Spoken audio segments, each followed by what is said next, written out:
Hello दोस्तों, कैसे हो आप लोग। I hope you are doing good.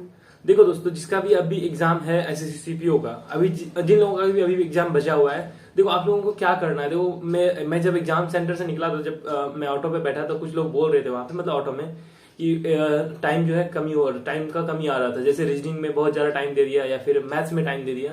देखो आप लोगों को क्या करना है, आप ही ज्यादा सोचो कि आप 50 क्वेश्चन बनाते हो और उसमें से एक या दो सिली मिस्टेक हो जाते हैं, तो आपके मार्क्स कितने बनेंगे।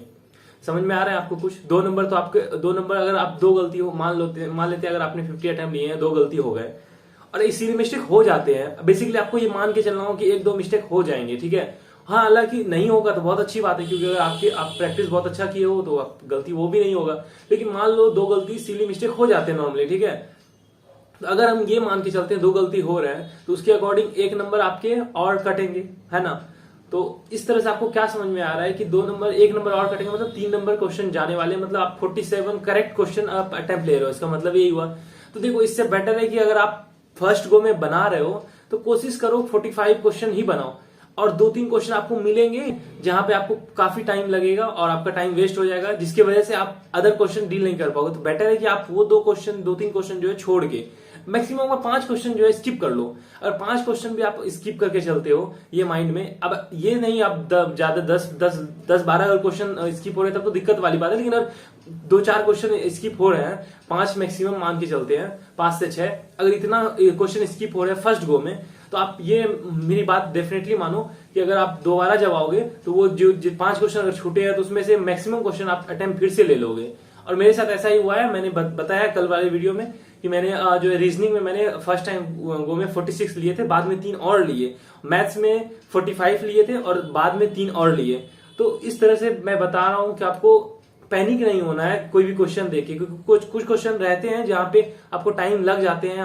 आपके लिए आप हो सकता है आप उस पर्टिकुलर सिर्फ आप ही हो जो उस क्वेश्चन में फंस रहे हो। ये भी हो सकता है किसी के लिए वो क्वेश्चन आसान हो, क्योंकि वो प्रैक्टिस कर रखा है। तो ऐसा नहीं है कि कोई क्वेश्चन टफ ही हो सकता है आप कोई आसान क्वेश्चन ही है जिसमें आप अटक गए हो, ठीक है।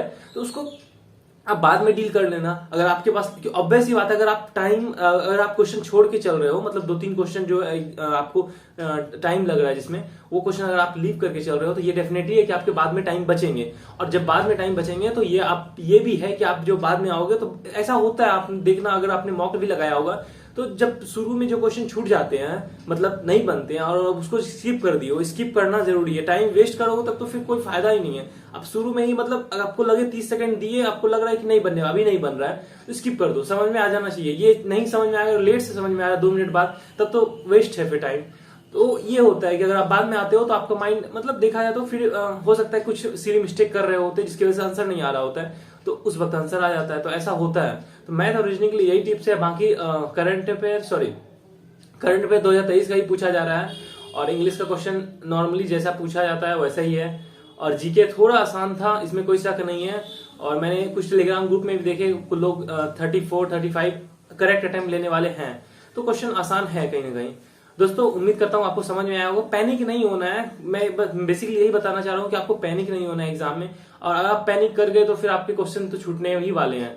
तो इसलिए पैनिक नहीं होना है। आप आराम से 5-6 क्वेश्चन, आप ओवरऑल अगर बात करें मैथ और रीजनिंग में 10 क्वेश्चन छोड़ के भी चलते हो फर्स्ट राउंड में, उसके बाद जब दोबारा आओगे तो मेरी गारंटी है दोस्तों कि आप 6-7 क्वेश्चन फिर से बना लोगे। तो बेटर है कि ऐसा ही करो। क्या फायदा, आप फर्स्ट गो में ही आप सोचोगे कि 50 में 48 या 49 या फिर 50 बनाना है, तो ये थोड़ा मुश्किल हो जाएगा आपको, मतलब आपको टाइम का शॉर्टेज हो सकता है लास्ट में। इसी वजह से उम्मीद करता हूं दोस्तों आपको समझ में आ गया होगा जो मैं कहना चाह रहा था। अभी के लिए दोस्तों इतना ही, ठीक है। Thank you.